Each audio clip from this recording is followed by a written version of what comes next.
Hello, and welcome to day 2 of Unite on Purpose, LB Presents. And today I have my second interview that I'm going to be interviewing the wonderful Charles Banks from the Food People.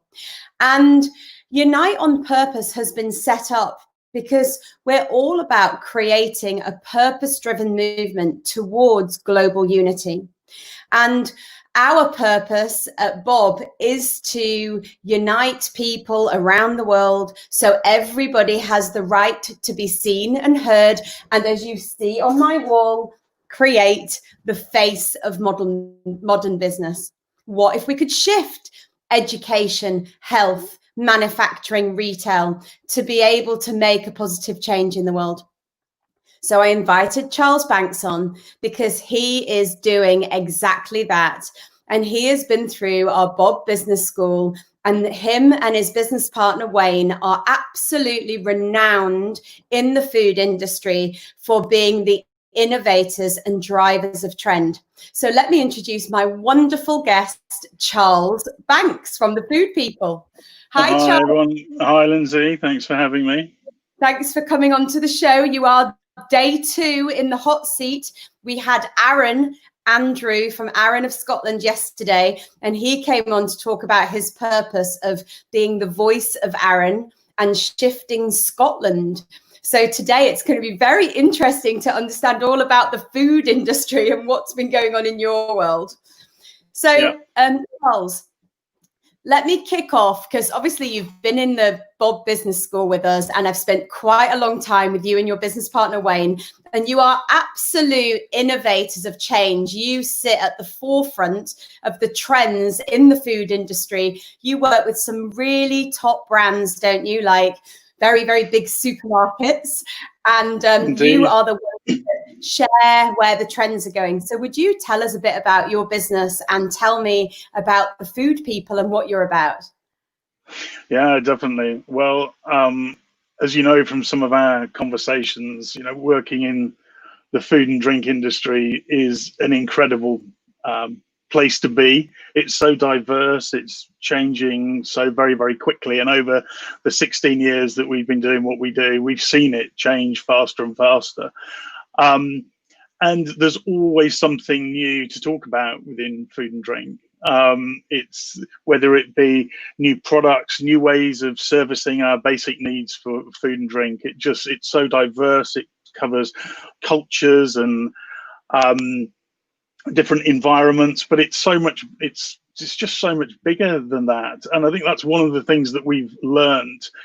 Almost learnt the obvious as part of going through the process that we've been through with you, and learnt to be able to talk about it. And I suppose our inspiration goes back, right to our first interaction as humans with food and drink, cooking over fire, to today where we're changing the world of food and drink on a daily basis. But it's the fact that for us, and I love the word unity, and it was great that we were talking about that. It was fortuitous that you built this whole campaign around that, but unity really sits at the heart of what we do as well, because the need for it unites us all every single day. We all need to eat and drink, and many of us, that's just part of our daily lives. For other people, that's a struggle, but we all have a need for it, and therefore it brings us all together, that need, every single day. So yeah, it's just the best place to be. So for people that don't know, Charles and Wayne really are at the cutting edge of trends. And I would love to know, we have been in, one of the biggest pandemics in history. And, at the same time, as my business partner would say, Darren Sherlaw, we're in an L-shaped recession. And I'd be really interested to know from you, from a trends perspective and from the food industry, what have been the changes that have taken place through the pandemic, and what have you seen, and how have the businesses reacted to this? Well, one of the things that we've seen, and the change that we've seen, is perhaps not so much of the brand new, but a reordering of the landscape that was already actually in play. And it's been an acceleration of shifts and changes that would have perhaps taken years to take place, such as the shift into the online space. Was 7% of the UK grocery market, it's now 15%. So those are some of the shifts that would have taken years to happen, but have accelerated at pace just because of ease and convenience, and also reducing the risk of infection from going out. But that was already happening, and what we've seen is the acceleration of that. Home skills of home cooks, whatever your base skill level or knowledge level, whether you're a highly proficient semi-professional cook, or whether your idea of scratch cooking is, boiling an egg, your skill level is likely to have moved up a notch over the last sort of 3 months or so. I think that's a really important consideration for anybody in the world of food and drink. And I think many people have reconnected with the role that food and drink plays in our everyday lives, because it's not only is it about sustenance, but it's also provided structure and routine. And when we start thinking about some of the wider issues in society around mental wellness and things like that, structure is so critically important. So I think for many people, it's gone beyond just sustenance, but to a whole new level. And that would include things like sort of a deeper emotional connection with our food supply chains, our farmers, our fishermen, that type of thing. So those are just a few of the things that we've seen over the last sort of few months.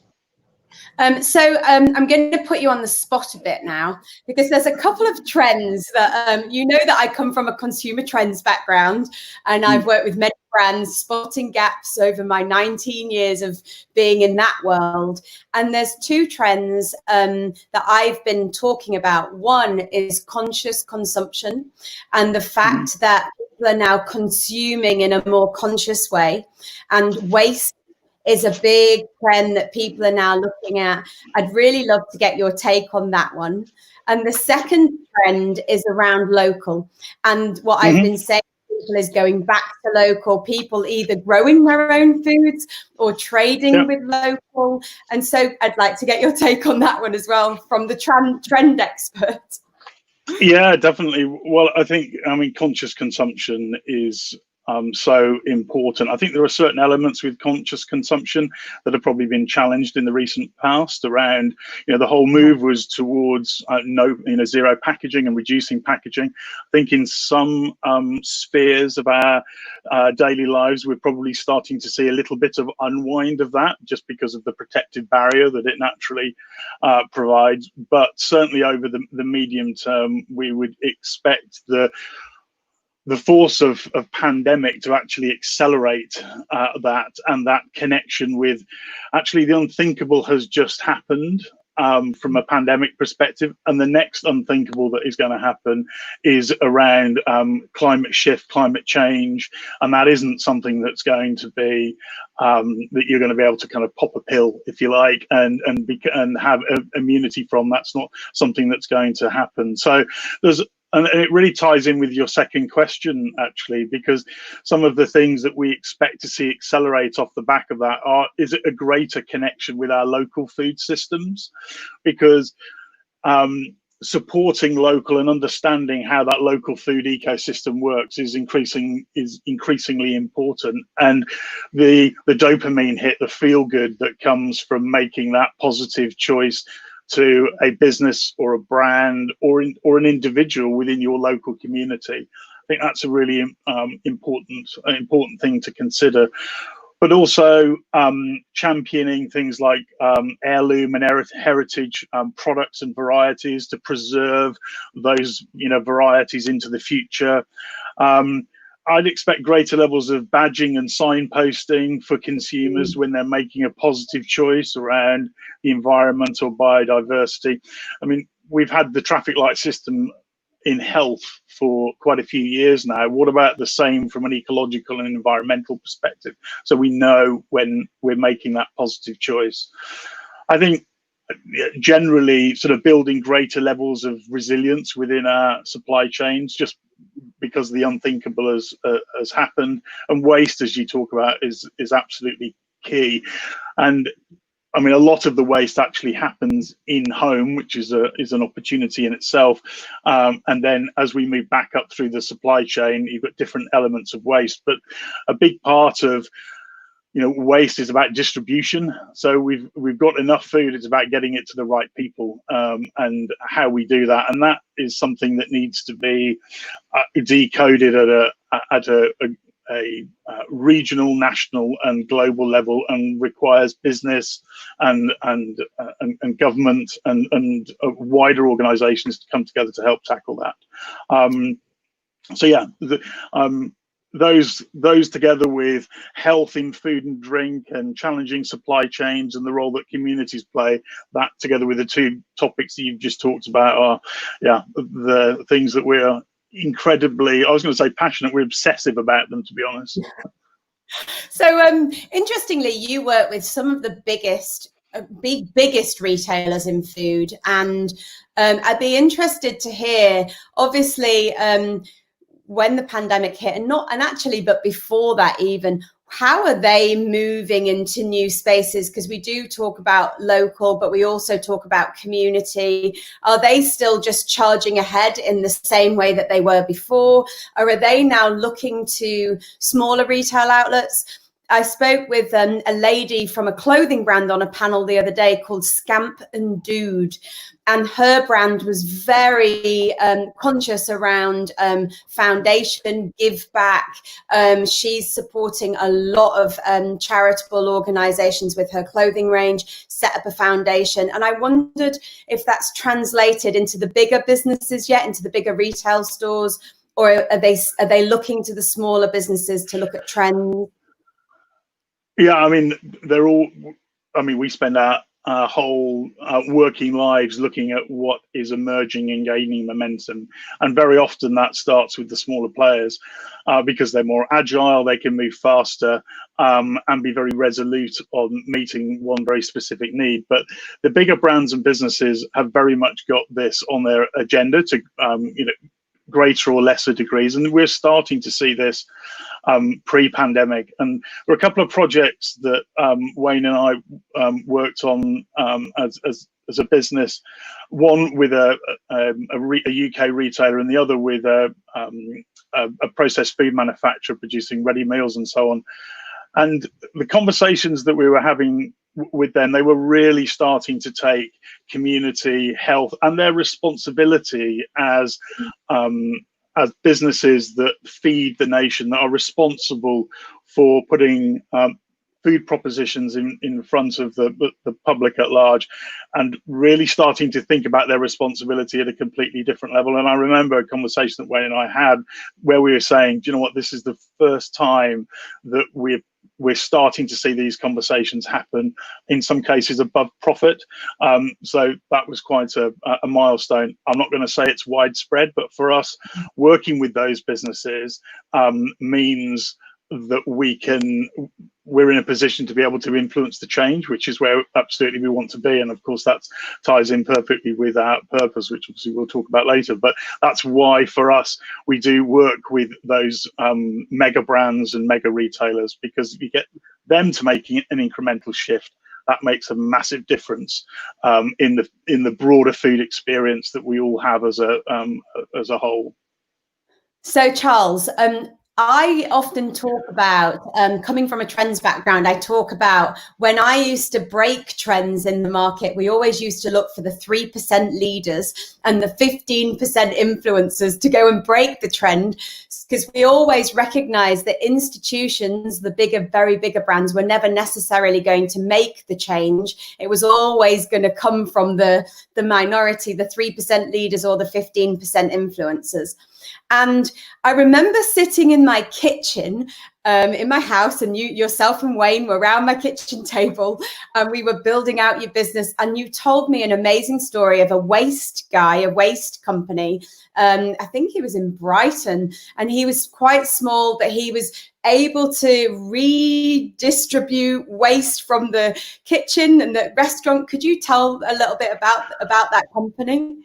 Yeah, definitely. I mean, we're talking about a chef who's since moved his operation to London. His name's Doug McMaster, and his concept was silo, and it was all about it's all about zero waste.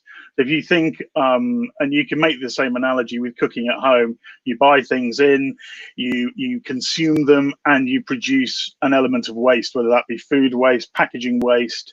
And it's exactly the same in a commercial kitchen, but on a massive scale. And what he set out to do was to make a zero waste restaurant concept. And his challenge, and he's spoken at a number of our events before, is try going a week without a bin, and that will help you to understand the sort of challenge that you would face. And very quickly, you'd be. Yeah. Going a week without a bin, Charles. I'm sorry. Exactly. You'd very quickly be surrounded by your own detritus. So that would be on a huge scale if you're in a restaurant. But he really did challenge the norms about his supply chains, where he purchased his products for, the level of seasonality. He would go into the fields and see potatoes being harvested and say, "What these little tiny ones here? Why are they dropping out? Or they don't meet the grade, or they're not big enough." Well, if you cook those up, they're incredibly flavorful. The concentration of taste and flavor incredibly sweet. So he would take those and incorporate those into dishes. He would make sure the roots and the stems and everything were incorporated. And it ties in with the root to stem and fin to gill movement and nose to tail in meat, which has been around for some time. But the principle of that is every part of the food has an equal value. And how do we get the most out of that, turning things into sauces and pestos and all that kind of thing. But he even took it as far as the staff uniforms. If a glass was broken on the floor, it would be swept up and turned into tiles that they would put on the wall in the kitchen. And they had a biodigester, so any food that was surplus to requirements or wasn't fit for consumption, because perhaps it had been on somebody's plate, went into the biodigester. They made compost, and that then went back into the circular food system. So went back to the farm to fertilize the ground, to improve soil quality, and so the virtual circle goes round. So for somebody so innovative, I mean, in my world, he would have been the 3% leader. He would have been somebody that was breaking a trend. Waste is a big trend. I spoke to, and actually the Scottish Chamber of Commerce, who are running a huge event in Scotland next year with the United Nations all about waste. And for somebody that is so innovative, and when he spoke at the big events that you ran with the big supermarkets and so forth, what was the pickup? I mean, I would have asked, do you actually scrape the food off people's plates and re-deliver them to the person on the next table? But no, not funny. Yeah, I mean, he didn't do that. Just to reassure everyone that is watching, if you do go to Silo, that is not what happens. I think everybody was incredibly inspired by what Doug had to say, but it's not a very palatable message, and it will take a real change maker or an innovator to go, do you know what, there's opportunity here, it's our responsibility to do to influence the waste agenda. And we're starting to see that come through, but it's quite an uncomfortable truth. And yeah, but there's opportunity in there for sure. Well, watch this space, because I believe the waste agenda in 3 years from now will be an agenda on everybody's plates. Yeah, indeed. Absolutely. So, Charles, you came into Bob's Business School and you've been at my kitchen table working with Wayne. And when you sat at my table, you said, we're the food people and this is what we do. And we pushed and prodded you, as we normally do with our clients. And we prodded poked. Yeah. And we gently, prodded and poked a bit more, to the point where we got you into a space of saying, what are you known for, Charles? And you have come out with and actually been embracing it through the whole of your business model. Would you share for me, what are you known for, Charles? And how do you leave people feeling around that? we're known for shifting the future of food and drink by harnessing the power of trends. And what we want to do is to leave people excited, inspired to take action and to champion change and to go and shape a better future for everyone. For us, that's in food and drink, but frankly, anyone in their industry, that's what we want them to go and do. And so when you came and sat around that kitchen table and we got you into that space, and I think that was that a year ago or more, a year and a half ago? Yeah, well over a year ago. Yeah. And since then, could you tell me of the journey that you've been on? Because what I always say to people is there's two ways of building your business around a purpose. One is as a fantastic marketing strapline, and it's not driven into the business and people just have it on their wall and get a marketing agency involved. And the other one is building it through the end to end of the whole of the business model. And I've been watching you blossom with Wayne over the last year and a half. And I'd love it if you would share a bit of your story with us. Yeah, sure. I mean, we've been notoriously bad at articulating what we do and why. I mean, Wayne and I were very clear about it at the beginning, which was the bizarre thing. We spent 12 months building a business plan, sitting around a table on somebody else's time in Smithfield in London. And we were very, very clear about it at the time. But then somehow that became internalized for 15 years, and I remember that some of the key sessions that we had. But I was waiting for Wayne. Wayne and I were meeting. He was a bit delayed on the tube, and I remember this moment where shifting the future of food and drink came to me. I was sitting in the library at the Soho Hotel, which is where we were meeting, and I was literally brimming with excitement to share this and go, what do you think about this? And we both just got so excited about it. And I think the thing for us is that it's so much more than a marketing strapline. It's given us permission to talk from the heart about why we do what we do.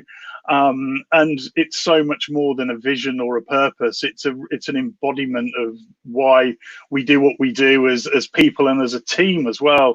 And I think that's the great thing about shifting to a purpose-driven business. It's not just about the message, but it gives you a framework for business, for personal and team development. There's the whole structure that goes around it, which is the thing that has been so powerful for us.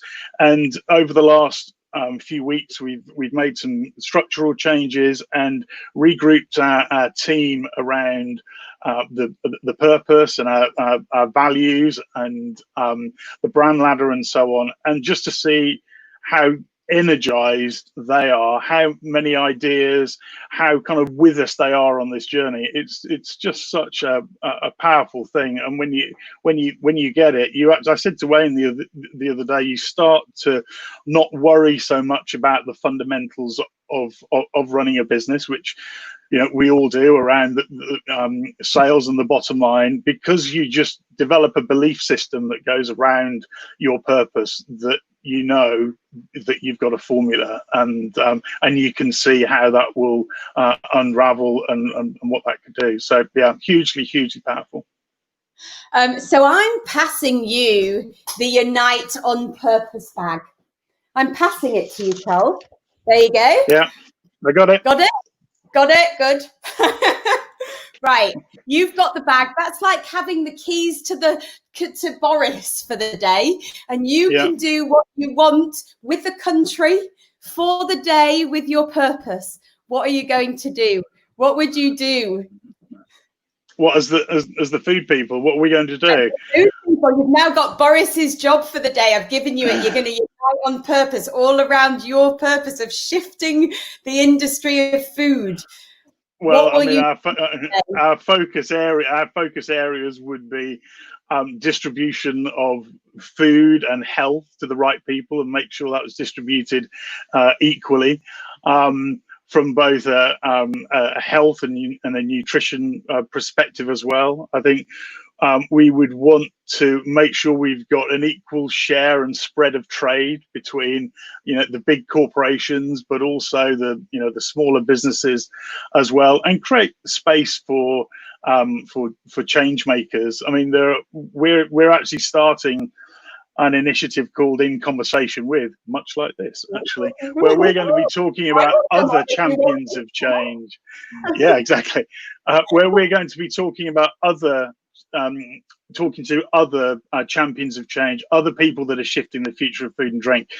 And we've got 3 or 4 of those lined up. And just the diversity of people, the ideas that are out there, it's just an exciting place to be. I'd create an environment where all of those businesses will flourish. And it's a great question, because it's taken us on to think about how we support new audiences, how we support the future generations of food and drink as startups and entrepreneurs, but also in the education space as well, secondary, further and higher education. We're thinking really seriously about how do we use our content to engage young people within the food and drink industry as well. So yeah, we're properly fired up. And if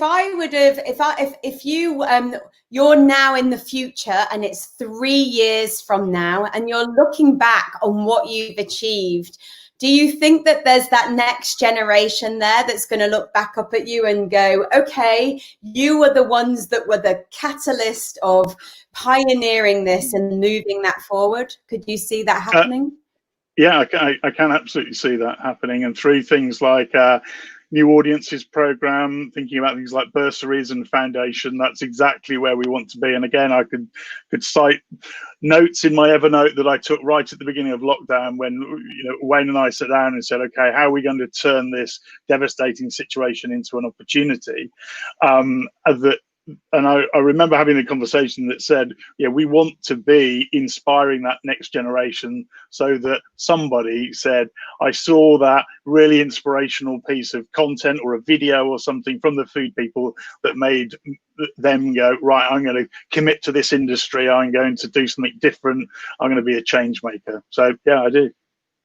And I remember we put on, I said this to Andrew, we put on the webinar series like 3 days after lockdown, and we had, I think there was over 200 of our businesses come and join us on the journey over 17 weeks. And yourself and Wayne have been there going through the journey with us. And I have to say, watching your business and the 2 of you and how you've embraced the change, you have exactly done that. You went out with a human response, you connected with the audience, and the collateral and the videos that you've now been creating. I watched one of them. You sent me one the other day. I thought it was hugely inspiring of what you've been able to achieve over the period of time. And it's been really energizing for me to see you at my kitchen table a year and a half ago and what you've achieved over this period of time. I mean, one of the things that we felt right from the very beginning of this is that industry was in need, because there are businesses that were just closing their doors, whether they be individual independent outlets or national chains that were just having to shut their doors, and the industry, and more importantly the people in it, we felt had a need. So that was the reason actually for starting our 12-week series on food and drink in the COVID era and what that could mean. And we've sort of followed that journey through, and also done things like helped our customers with how they access our content, the tiers, and payment holidays and all sorts of things, not for any other reason than actually we kind of owed it to the industry to do what we could in our own small way to support them. And that wasn't something that was calculated. That was just something that was completely instinctive, because we have such an affinity with the food and drink industry. And now we're starting to see people, come back, and some of the emails and messages that we've had from people have been really, really moving, and have been, quite touching, and make all of those decisions, which were rooted in our purpose, the right thing to do. Well, that's my half an hour up, Charles, and I have to say it goes so Has it been quick. half an hour? Has it I gone? can't believe it. They just speed by, and I'm so intent on listening to you and all your words of wisdom. Thank you so much for coming on the show. And please, for anybody that wants to see the Food People, you can go onto any of their channels, their social media channels. They are a source of huge information and talent. And I would really suggest that you tune into their, is it In Conversation With? In Conversation With, yeah. Well, after we launch our purpose with you on the 30th, we'll be starting In Conversation With shortly after that, and that will be available across all of our social channels and on our blog as well. Thank you, Charles. Thank you very much. And Wayne, it's wonderful to have you and have some of your messages come through. And yes, we did poke and prod you to get you there, but hey, what, you took that and you ran with it. So thank you very much for coming on the show. Absolute pleasure. Thanks, Lindsay. Cheers. Bye-bye. And just remember that we are running the Unite on Purpose campaign. And so this is going to be taking place. Here is the bag. Unite on Purpose. And the reason for that is to create unity, to unite on purpose and also unite on your purpose. And what we're doing is collating all the purposes. On the 30th of July at 9 o'clock in the morning, there will be everybody going live with their purpose. And if you would like to come and join the Quiet Revolution, then join the Quiet Revolution and come and find me on my LinkedIn, Instagram, Twitter, Facebook, or any of other social channels. And if you'd like to, you could also come and join me on the Bob Earth platform, bobearth.com, or come and join me on Bob Earth Facebook group. And I'll be whizzing around the earth on a brand new earth, creating a new face of the modern world. I'll see you tomorrow at the same time, 5 o'clock. And I have another fantastic guest in all about how you prosper together. See you then.